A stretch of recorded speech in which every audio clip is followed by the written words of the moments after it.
Kembali di pagi seru. Pasti seru. Nah, Bu, tadi juga kita masih membahas ya bagaimana kemudian kasus seorang anak yang tega bunuh diri begitu ya di NTT, dan kita juga sudah terhubung nih dengan guru SDN Rutowaja Kabupaten Ngada NTT, selaku juga informasi yang kami dapat adalah wali kelas dari murid tersebut. Selamat pagi Pak Bonifasius Senae. Selamat pagi Pak. Baik, Pak Boni, kami sebenarnya penasaran Pak, bagaimana kemudian latar belakang dari anak ini. Apakah di sekolah juga merupakan anak yang riang, kemudian bagaimana kondisi di sekolah, seperti apa kemudian Pak Boni melihat dari anak ini Pak? Kalau menurut saya sebagai wali kelas yang berada di UPTD SDN Sesawa, Desa Nenewea, Kecamatan Jerebuhu, Kabupaten Ngada, saya mau menyampaikan bahwa siswa saya itu ada 8 orang, dari laki-laki 5 dan perempuan 3. Saya langsung saja ke korban.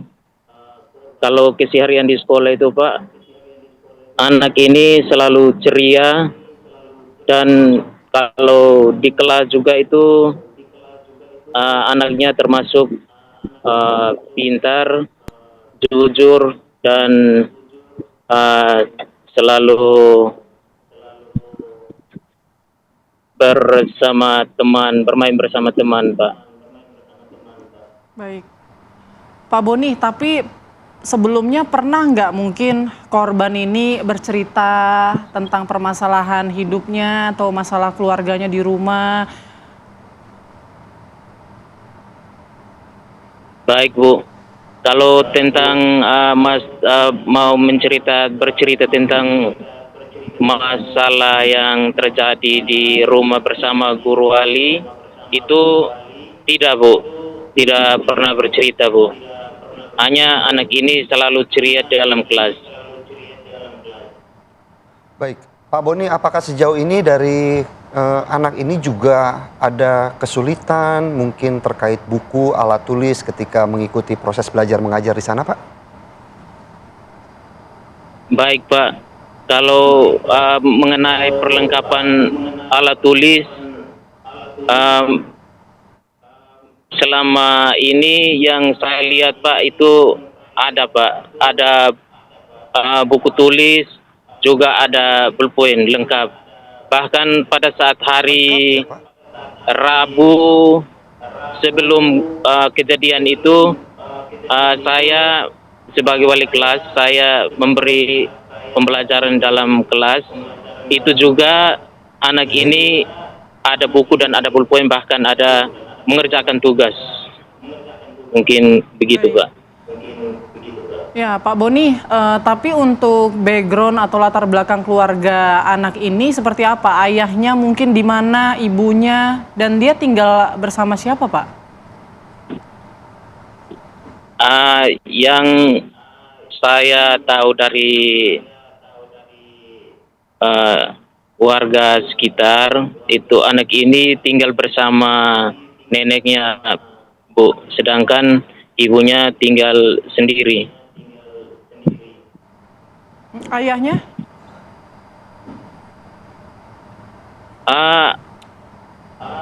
Ayahnya saya kurang tahu, Bu. Oke.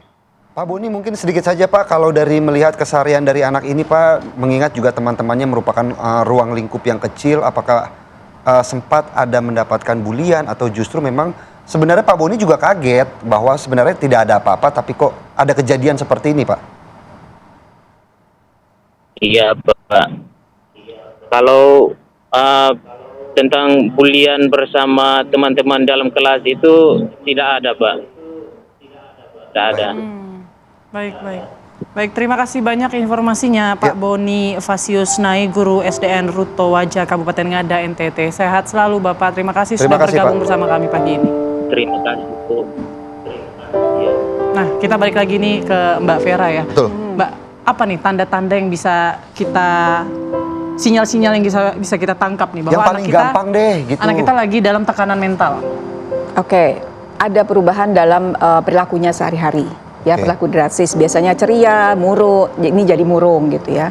Terus biasanya ada gangguan tidur juga.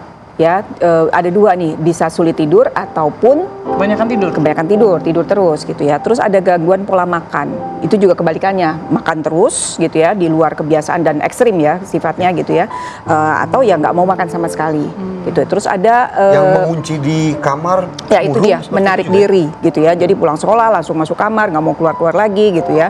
Terus juga kehilangan minat pada satu aktivitas yang biasanya dia senangi. Itu biasanya dia suka main apa atau suka menggambar, tiba-tiba dia stop Malas melakukan bisa itu ya. gitu ya. Jadi drastis Mbak, gitu. tapi gini, bener nggak ada istilah atau banyak orang bilang selalu semakin happy tampaknya dari luar, sebetulnya semakin Ada yang dalam ditekan. melukanya. Ya, nah ini saya mau komentari apa yang disampaikan tadi Pak Guru ya tentang anak ini ya gitu ya. Jadi ada anak-anak yang memang di lingkungan tertentu dia terlihat ceria sekali karena mungkin memang lingkungan itu dia bisa mendapatkan keceriaan itu, mendapatkan kebahagiaan itu. Dan ada emosi-emosi ya tertentu yang memang anak simpan dan dikeluarkannya itu kepada lingkungan atau kepada orang yang dia rasa aman. Nah, itu biasanya di rumah. Makanya ada beberapa orang tua yang di tempat praktek saya bilang di sekolah anak saya manis sekali gitu ya, tapi nggak ada apa-apa, tapi begitu di rumah, wah bikin ulah dan sebagainya gitu. Karena emosi yang mereka rasa aman untuk diluapkan gitu ya, itu amannya diluapkannya di rumah pada orang-orang yang terdekat gitu ya. Nah, kalau tadi dibilang anak ini sebenarnya bukunya ada, penanya ada gitu ya. Jadi kan ini mungkin ada sesuatu hal di balik itu. Jadi kayak crying for help yang orang-orang di sekitarnya tuh nggak paham gitu Padahal ya. sebenarnya kalau saya lihat apakah ini juga salah satu bentuk cari perhatian nih? Iya, Karena mungkin, kan kalau kita iya. lihat kan dengar penjelasannya sebenarnya buku dan pensil ada. Jadi bukan alasannya itu gitu Iya. kan. Tapi mungkin anak ini membaca yang dibutuhkan dia mungkin atensi, entah kasih Kesepian sayang, mungkin entah bisa apa jadi ya, gitu ya. Tapi yang dia tahu adalah caranya dengan meminta buku dan pulpen. Oke, baik. gitu. Nah, Put, nggak lengkap nih kalau cuma kita yang nanya. Kayaknya Mas Trias juga ada pertanyaan-pertanyaan karena Mas Trias juga, wah udah senyum-senyum aja Mas Trias. Kira-kira ada yang mau ditanya nggak nih ke Mbak Vera? Iya, aku mau bertanya ini. Perkenalkan dulu dari sekolah mana, Dek? Sama usia berapa? Nama lengkap?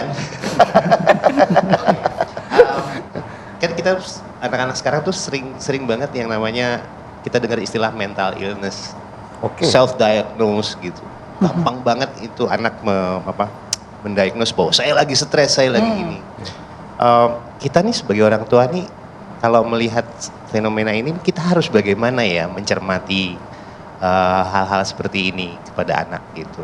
Karena kita nggak tahu kalau tiba-tiba kayak begini ceria tiba-tiba seperti ini yang terjadi. Itu Mbak Vera. Nah, kalau bicara soal tadi Mas Rias kan bilang generasi sekarang ini gitu ya. Itu sebenarnya titik fokusnya adalah di generasi Z yang lahir antara tahun 95-96 sampai 2010-2012. Wah, saya dong generasi Oh ya, saya tuh. banget. Udah percaya aja deh. Nah, generasi ini itu di formative years-nya atau dalam tahun-tahun pembentukannya, tahun-tahun perkembangannya yang krusial dalam hidup mereka, yaitu pas lagi ABG-nya gitu ya, pas lagi remaja, itu mereka mengalami pandemi. Gitu, pandemi yang kita nggak bisa anggap enteng dan itu punya dampak pengaruh pada tumbuh kembang anak. Nah, selama pandemi isu mental health tuh sangat digembar-gemborkan gitu, karena memang itu menjadi suatu hal yang penting. Jadi istilahnya orang-orang baru tersadar bahwa ternyata untuk sehat itu tidak hanya diperhatikan fisiknya, tapi mental juga. Berarti gitu ya. bagus dong sebenarnya. Bagus Kesadaran sebetulnya. kita meningkat ya.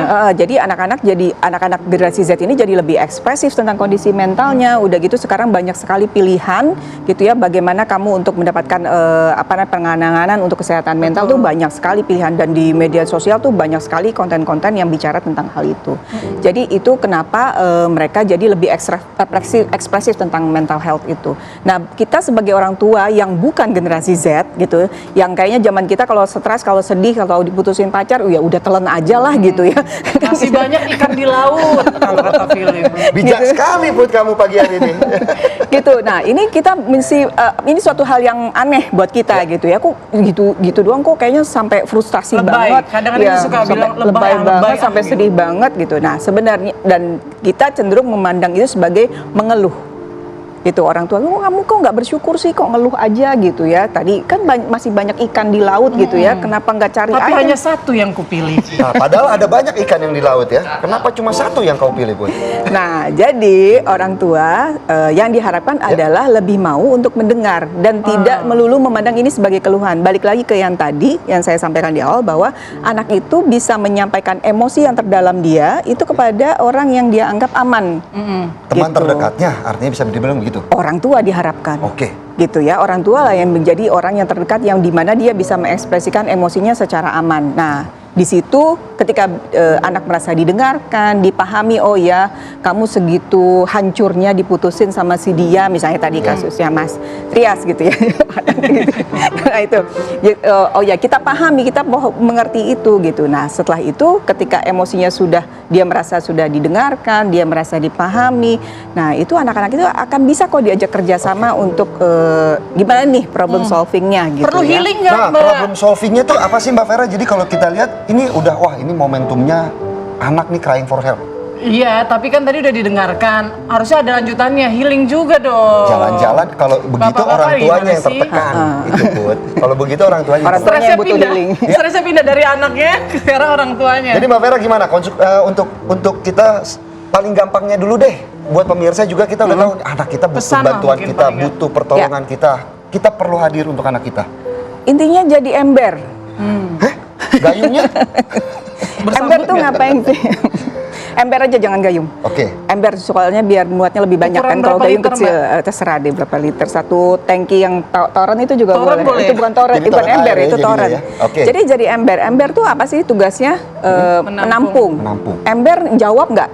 Tidak. Nggak, diem aja kan dengerin. Diam Nah aja. ini yang seringkali jadi tantangan orang tua untuk diam mendengarkan aja anak yang ngomong, aduh aku kesel deh di sekolah banyak tugas, aku bete deh sama temenku ini gini, aku udah sebel banget, aku udah pacaran berapa lama, terus dia putusin Gak gitu aja. dinikahin gitu ya. Oh itu beda lagi tuh caranya, beda usia Itu butuh kayaknya. modal Bud kayaknya Bud ya. Tergantung modalnya kalau itu. Nah itu didengarkan aja, oh ya kamu segitu stresnya ya, oh ya kamu bete ya. Nah itu tantangan buat orang tua karena di dalam sini tuh pasti orang tua, aduh nih anak kok ngeluh aja sih kerjanya. Nah justru jadi ember itulah yang dibutuhkan oleh anak. Dengarkan dulu, ketika dia sudah terkuras emosinya, baru kita bicara, oke, kalau kamu bete sama tugas sekolah, apa nih yang bisa dilakukan? Ini 5 juta rupiah. Oh buat apaan? Healing. Tugasnya nggak selesai, Oh, tetap bukan, nggak oke. selesai Oh, masalah. nggak selesai ya? Nah, Oke. Arahnya adalah menyelesaikan masalah. Gitu, apa yang bisa dilakukan? Oke, tugasnya harus diselesaikan, mau nggak mau, apa yang bisa dilakukan? Pilihannya apa saja? Baik. Opsinya apa saja? Benar. Misalnya anak butuh sesuatu, misalnya kita sangkutkan ke kasus ini gitu ya. Oke, butuhnya pena dan buku apa?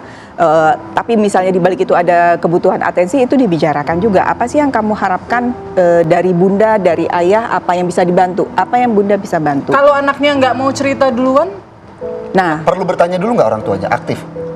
kadang ada orang tua yang bertanya terus dijawabnya pendek-pendek aja, nggak apa-apa, aku baik-baik aja, oke. Gitu ya, apa namanya, gak usah nanya-nanya lah apa sih gitu. Ada anak-anak yang jawabnya Justru kayak tidak gitu. nyaman ya anak ketika ditanya seperti Karena itu ya? tidak terbiasa. Oh. Iya, Nah, terbiasa. memulainya adalah gimana caranya? Establish dulu, ciptakan dulu waktu rutin bersama anak. Baik. Nah, dalam waktu rutin itu misalnya bangun, kalau misalnya, oh saya kerja Bu, oke bangun pagi, waktu pas pagi-pagi sebelum berangkat kerja, ataukah malamnya sebelum tidur gitu Berarti ya. artinya kan di sini kan kejelian dari orang tua juga untuk melihat momentum, untuk melihat mood bonding dari juga, anaknya ini harus juga. bonding Harus juga. bonding, Iya. betul sekali Quality ya. time. Iya, betul. Jadi jangan ujuk-ujuk, anak saya nggak mau jawab ketika saya tanya loh. Tapi pernah terjalin nggak komunikasinya tadi soal Itu dia. kebiasaan? Kalau udah anaknya mau terbiasa, cerita, kita duluan yang cerita. Baik. Oh, jadi Terima kita kasih Mbak Vera jangan untuk curhat ya. penjelasannya tuh Put. Ingat Put, anak adalah cerminan orang tua dalam kemasan saset. Kecil kan? No comment. Ya, tapi ini banyak sekali ya insight yang kita bisa dapat dari Mbak Vera ya. Ini juga jadi pelajaran buat kita Pencerahan sebagai buat orang kita tua. semua, betul. Benar. Jadi jangan nanti kita malah kesel anak saya nggak mau cerita, tapi kita nggak pernah membangun ruang bercerita dengan anak. Betul. Gitu. Jadi terima kasih banyak Mbak Vera. Terima kasih Mbak Vera. Terima kasih, terima Pagi hari kasih ini sudah sehat diundang. selalu. Dan tentunya pagi-pagi seru masih akan kembali di segmen selanjutnya. Kami masih akan hadirkan informasi menarik. Ada yang kesenggol dikit, langsung marah, langsung berantem. Sesaat lagi, tetaplah bersama kami di Pagi-Pagi Seru. Pasti seru.